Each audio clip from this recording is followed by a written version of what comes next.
In today's video, I'm going to show you exactly how to upload a WordPress website on Hostinger step by step. If you've already built your WordPress site locally or you have your website files and database ready, this tutorial will help you get everything live on your domain quickly and correctly. Make sure to watch until the end so you don't miss any important settings. And if this video helps you out, don't forget to like the video and subscribe to the channel for more WordPress and web hosting tutorials. Alright, let's get started. The first step is to log into your Hostinger account. Go to hostinger.com and sign in. Once you're inside your dashboard, click on Websites from the top menu. Then find the domain where you want to upload your WordPress site and click Manage. This will open your hPanel, which is Hostinger's control panel where you manage files, databases, and everything related to your website. Now that you're inside hPanel, the next step is to open the File Manager. From the left-hand menu, click on Files, then click File Manager. Once it opens, you'll see different folders. You need to open the folder called public_HTML. This is the main root directory of your website. Anything you upload inside public_HTML will be accessible through your domain name.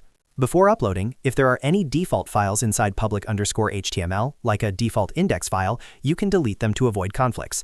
Now click on the Upload button at the top and upload your WordPress website zip file. This zip file should contain all your WordPress files, including wp-admin, wp-content, wp-includes, and other core files. Wait for the upload to complete. Depending on the file size and your internet speed, this may take a few minutes. Once the zip file has finished uploading, right-click on the zip file and click Extract. Make sure you extract it inside the public_HTML folder. After extraction is complete, you should see all your WordPress folders and files directly inside public_HTML. If they are inside another nested folder, move them up one level so that wp-admin and other folders sit directly inside public_HTML. This step is very important, otherwise your website may not load correctly. Next, we need to import your WordPress database. Go back to your hPanel dashboard and click on Databases, then select phpMyAdmin. Before importing, make sure you've created a new database in Hostinger. If you haven't done that yet, go to MySQL Databases, create a new database, create a database user, and assign that user to the database with full privileges. Once your database is ready, open phpMyAdmin and select the newly created database from the left side. Then click on the Import tab at the top. Click Choose File and upload your .sql file, which is your WordPress database backup.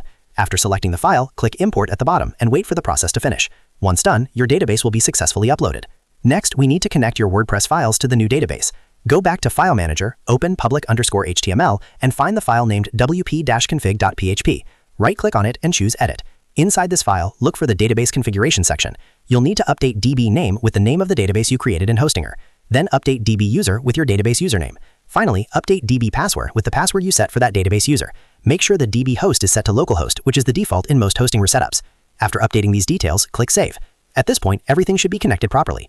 Now open a new browser tab and type in your domain name. Press Enter and your WordPress website should load. If everything was done correctly, your site will appear exactly as it was before. If you see a database connection error, double-check your wp-config.php details to make sure the database name, username, and password are correct. And that's it. You've successfully uploaded your WordPress website to Hostinger. As a quick recap, we logged into hPanel, opened File Manager, uploaded and extracted the WordPress files inside public_HTML, imported the SQL database through phpMyAdmin, updated the wp-config.php file with the correct database details, and finally tested the domain. If this tutorial helped you out, make sure to like this video and subscribe to the channel for more step-by-step WordPress and hosting guides. Thanks for watching, and I'll see you in the next video.